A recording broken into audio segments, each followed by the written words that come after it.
So, Call of Duty started revealing their next big title today, Call of Duty Modern Warfare 2, or Call of Duty 2022, because it's kind of confusing because there was already a Call of Duty Modern Warfare 2, but that's beside the point. They started revealing a bunch of stuff today, and I'm just going to give my general first impressions of what I've seen so far. I've not played the game, obviously, because I'm not, some big COD content creator, but I do think maybe the perspective of a Battlefield player reacting to the new COD release would be pretty interesting, and I have played a lot of the recent Call of Duties, albeit they aren't my favorite. But I know more than enough to process what is happening on screen, and I'll be listing some of the big changes with the base game and Warzone 2, as well as giving my final general first impressions at the end of the video. And as always, if you enjoyed the content, hit the subscribe button and like the video. Also, comment your thoughts down below because obviously this is probably one of the biggest releases this year. I want to know what people are thinking. So, with Call of Duty Modern Warfare 2, tons of the same and tons of new stuff as well. Some good, some bad. First and foremost, let's just get the beta dates out of the way for anyone that's wondering. The beta starts with September 16th through the 17th for PlayStation pre-orders only. On September 18th through the 20th, all PlayStation players can play the beta. On September 22nd through the 23rd, all PlayStation players and Xbox/PC pre-orders can play the beta. And through September 24th and September 26th, all players on all platforms can play the beta. Right off the bat, they added proximity chat, which I think will actually be hilarious, but unfortunately, if anyone is streaming this game, I'm pretty sure you're going to have to turn that off pretty much immediately for fairly obvious reasons. But for funny moments and just trolling people, I have a feeling that's going to be fairly popular. Big changes to Warzone 2 and some new additional game modes. They've added a third-person mode, which is fairly interesting, and Warzone 2 is obviously a massive topic of contention right now. They've changed a lot about this mode. From the reaction I've seen online, some people really enjoy it and some people really hate it. Some of the biggest changes are they've removed loadouts, which is something that people are arguing all over the place. My opinion, loadouts were not really a problem for me because I don't really care what type of gun I die to. I could die to a gun on the floor as well that you pick up, so I don't really mind them doing anything with loadouts. You can have them, you can not have them. As far as changes to the movement, this is obviously another massive point of contention. Slide canceling is not in Call of Duty Modern Warfare 2 as of right now, and that is obviously a massive talking point right now. I've seen dozens of Twitter threads on it. I think the way Call of Duty plays, which is fairly fast-paced, I think you absolutely have to have slide canceling in the game, and I don't think it matters that it was apparently a bug in Modern Warfare 2019, because a lot of great movement aspects in games are actually unintended, but still add to gameplay. And I think because Call of Duty plays so quickly, being stuck in a slide animation and not being able to cancel it just doesn't feel that great. But I do understand what people were talking about when it said it just kind of looks stupid. You have these people that unironically bind YY macros for like TikTok clips and slide canceling everywhere, which I do think is really dumb looking, but in my opinion, it is essential to have for the movement system just for that fast-paced gameplay and to form some sort of skill gap for players. Now, they did actually add dolphin diving to Modern Warfare 2. You can't really, shoot while you're dolphin diving, so don't worry about that.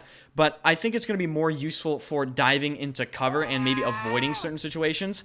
I don't think it'll be spammable, so you don't have to worry about that either. And another pretty big point people are making, the jumping or quote-unquote bunny hopping or just the ability to change jumps together in this game seems slightly better than Modern Warfare 2019, and that might be to make up for the fact that slide canceling isn't in the game. Either way, I think it's fine. I've never had a problem with jumping in a video game. Jumping and shooting's been in COD for God knows how long, so I don't think it's going to become a problem now.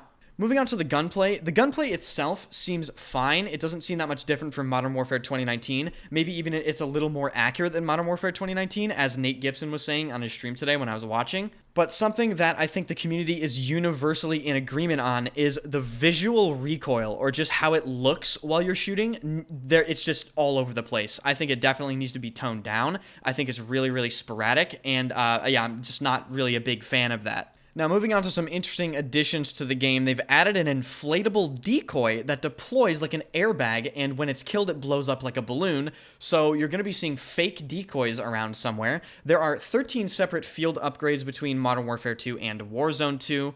And Joe Seacott, who is one of the head people on COD, had this to say about the new Gunsmith 2.0.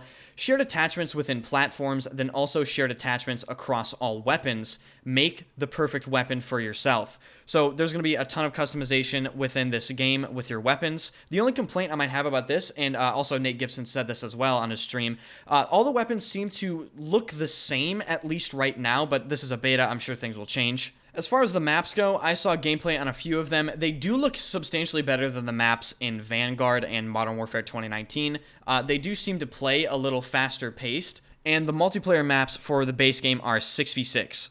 Ground War is making a return in Modern Warfare 2 with a new map, Seraph Bay. Ground War is 32v32 in Modern Warfare 2 and features newly designed water, which actually looks pretty good, a lot of verticality, and it just generally looks very chaotic. Now, something else that does seem very chaotic is that there are now multiple circles at the end of Warzone 2 matches. I saw some gameplay of this, and I'll try to find it and put it up on screen for you guys, but at the end of the game, there seems to be 3 circles that all sort of converge, and it forms a larger play area. I'm not exactly sure how this functions, but it is definitely an interesting change coming from Warzone 1. Another very interesting change coming from Warzone 1 is that the Gulag has kind of been overhauled. You are just not alone anymore in the Gulag. It is 2v2, and there are AI in the Gulag that can kill you. So careful with that. And another thing I'd be very careful about is trying to kill any controller player, because as usual, this is Call of Duty, the aim assist is absolutely busted out of its mind.